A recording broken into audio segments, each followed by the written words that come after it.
Hello everyone, discuss करेंगे directorate general of health services ने pharmacist की वैकेंसी निकाली है। फार्मासिस्ट के साथ साथ उसने ग्रुप बी और ग्रुप सी की बहुत सारी पोस्ट पर वैकेंसी निकाली हुई है। तो डिस्कस करेंगे कितनी पोस्ट हैं, क्या क्वालिफिकेशन रहने वाली है, एसेंशियल क्वालिफिकेशन, और कितना सैलरी एग्ज़ाम होगा कि डायरेक्ट रिक्रूटमेंट होगी, उसके रिगार्डिंग डिस्कस करने वाले हैं इस वीडियो में। बहुत सारे पोस्ट पर वैकेंसी निकाली हुई है, आप देख सकते हैं।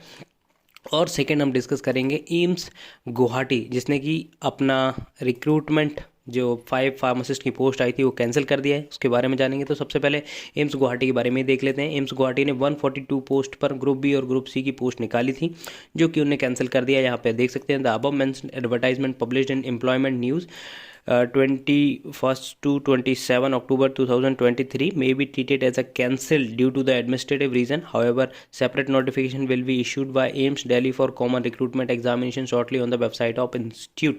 तो ये इनने कैंसिल कर दिया। ये बहुत अच्छा है कि शायद अब फार्मासिस्ट को यहाँ पर एक चांस दिया जाए, क्योंकि एम्स दिल्ली से ये बोल रहे हैं कि issued by will be issued by AIIMS Delhi. अब एम्स दिल्ली में जो फार्मासिस्ट की क्वालिफ़िकेशन होती है वो आपको पता है कि वो डिज़ायरेबल में फार्मासिस्ट की डिज़ायरेबल में आपको बी फॉर्म वालों को एलिजिबल करते हैं, और ऑलरेडी जो बी फॉर्म वाले वहाँ पर फार्मासिस्ट की जॉब ऑलरेडी कर रहे हैं। तो ये बहुत ही अच्छा है, ये कैंसिल हो गई, बहुत अच्छी बात है।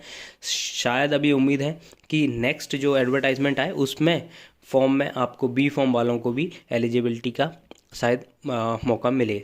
तो चलिए सेकंड हम बात करते हैं directorate general of health service, जो कि सेंट्रल गवर्नमेंट की एक सब्सिडरी है।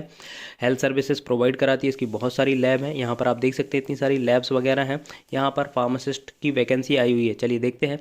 यहाँ पर आप देख सकते हैं पोस्ट रिसर्च असिस्टेंट की है, research assistant technician, sorry, research assistant technician, laboratory attendant, research assistant, laboratory assistant, insect collector technician, laboratory attendant, laboratory technician, health inspector, field worker, library information, library clerk, physiotherapist, medical social welfare officer, x ray technician, medical laboratory technologist, instructor, junior medical laboratory technologist, pressing man, technical assistant, surgical animal attendant, then laboratory attendant, library clerk, library attendant, nursing officer, cook, assistant physiotherapist, paramedical worker,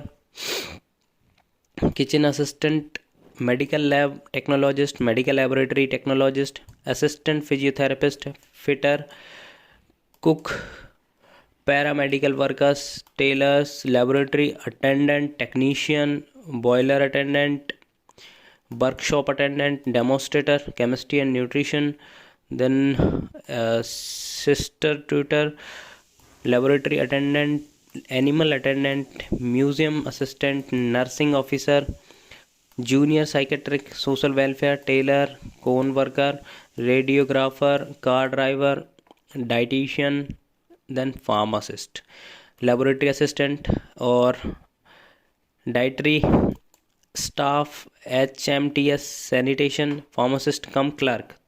तो 2 vacancy हमें अभी तक मिली हैं जहाँ पे pharmacist apply कर सकते हैं। Radiotherapy technician, supervisor maintenance, ward में मास्टर्स, अकाउंटेंट, असिस्टेंट अकाउंट। तो यहाँ पर 2 वैकेंसी तो हैं, एक फार्मासिस्ट की है और एक फार्मासिस्ट कम क्लर्क की है।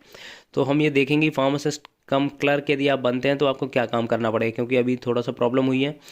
जो एम्स में भी फार्मासिस्ट आपने देखा होगा कि डिस्पेंसर अटेंडेंट की जॉब निकली हुई है, वहाँ पर सैलरी कम है और क्वालिफिकेशन सेम है। तो उनमें वर्क प्रोफाइल में क्या डिफरेंस रहने वाला है वो देखेंगे।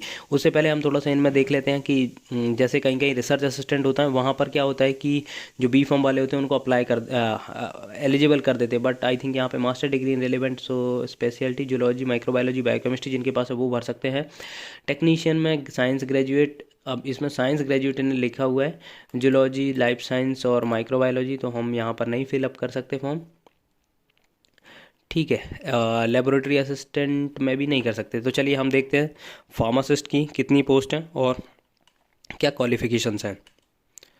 तो यहाँ पर आप देख सकते हैं फार्मासिस्ट NITRD लैब जो है, national institute of TB tuberculosis respiratory disease जो एक लैब है दिल्ली में, तो ये दिल्ली में आपकी पोस्टिंग होगी। 2 वैकेंसी है, एक जर्नल की है और एक आई थिंक एससी की है। देख लेते हैं एक बार हम।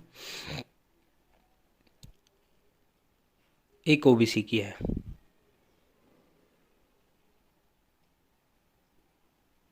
हाँ ये नहीं, एक एससी की है। तो 2 ही पोस्ट हैं यहाँ पर।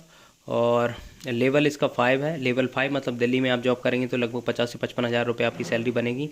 क्वालिफिकेशन की बात करें 10+2 recognised board institute, 2 year diploma, यहाँ पर डिप्लोमा वाले एलिजिबल हैं।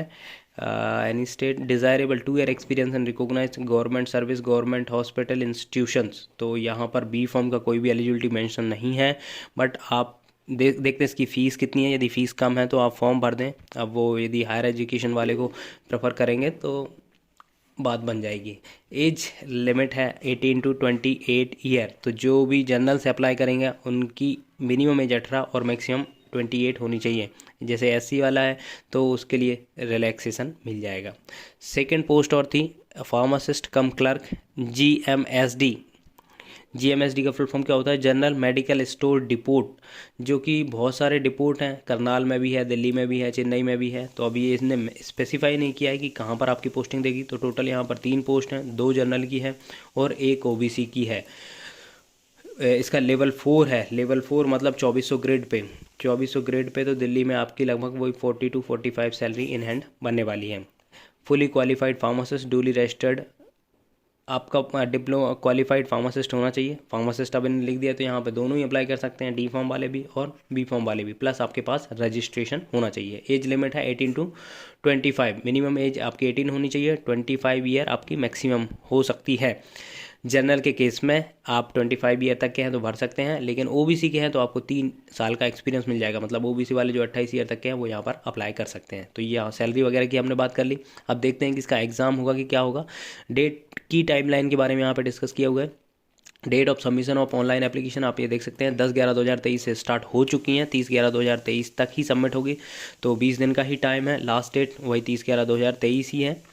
Last date time for making payments, यदि आपने फॉर्म भर दिया है तो आप इसकी पेमेंट 1/12/2023 तक कर सकते हैं। Tentative date of downloading the admit card first week of December. ओह, ये तो बहुत जल्दी एग्ज़ाम हो जाएगा आपका, फर्स्ट वीक ऑफ दिसंबर में ये बोल रहे हैं। जहाँ पे एडमिट कार्ड आ जाएगा तो लगभग दिसंबर में, आई थिंक 15 दिसंबर तक आपका एग्ज़ाम हो जाएगा। ये अच्छी बात है कि अभी बहुत सारी वैकेंसीज़ की प्रिपरेशन ऑलरेडी चली रही है। एम्स की कर रहे हैं, एसजीपीजीआई कर रहे हैं, उसके बाद सफदरजंग की भी कर रहे हैं, ईएसआईसी में भी पोस्ट आई हुई हैं। तो ताज़ा ही है। यदि आप अच्छे से प्रिपेयर करेंगे तो ये एग्ज़ाम आपका निकल सकता है। कंप्यूटर बेस्ड एग्जाम इन्हें बताया हुआ है 2nd वीक ऑफ दिसंबर। Tentative date of declaration of rank 3rd week of दिसंबर और टेंटेटिव डॉक्यूमेंट वेरिफिकेशन 4th। वो दिसंबर में ही 2023 में ही आपकी नौकरी लग जाएगी इनके अकॉर्डिंग, यदि इनने शेड्यूल फॉलो किया तो। ये बहुत अच्छी बात है कि इसमें पूरा मेंशन किया हुआ है। तो अब देख लेते हैं। जनरल एप्लीकेशन आपको फॉर्म भरना है। कंप्यूटर बेस्ड एग्जामिनेशन यहाँ पर होगा, इंग्लिश और हिंदी दोनों में कंडक्ट किया जाएगा। ये एडमिट कार्ड वगैरह डाउनलोड करने के लिए साइट दी हुई हैं जहाँ से आप कर सकते हैं।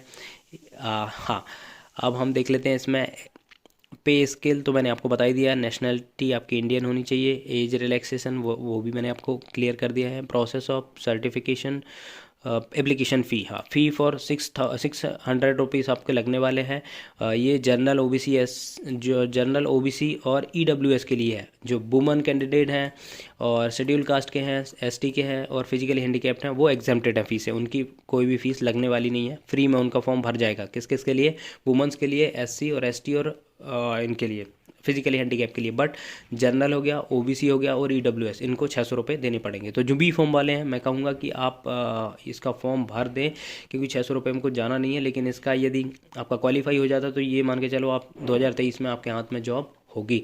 सेंटर ऑफ एग्जामिनेशन की बात करें तो यहाँ पे आप देख सकते हैं दिल्ली एनसीआर, चेन्नई, बेंगलोर, मुंबई, लखनऊ, रांची, चंडीगढ़, गुवाहाटी, कोलकाता, ये इसके सेंटर रहने वाले हैं।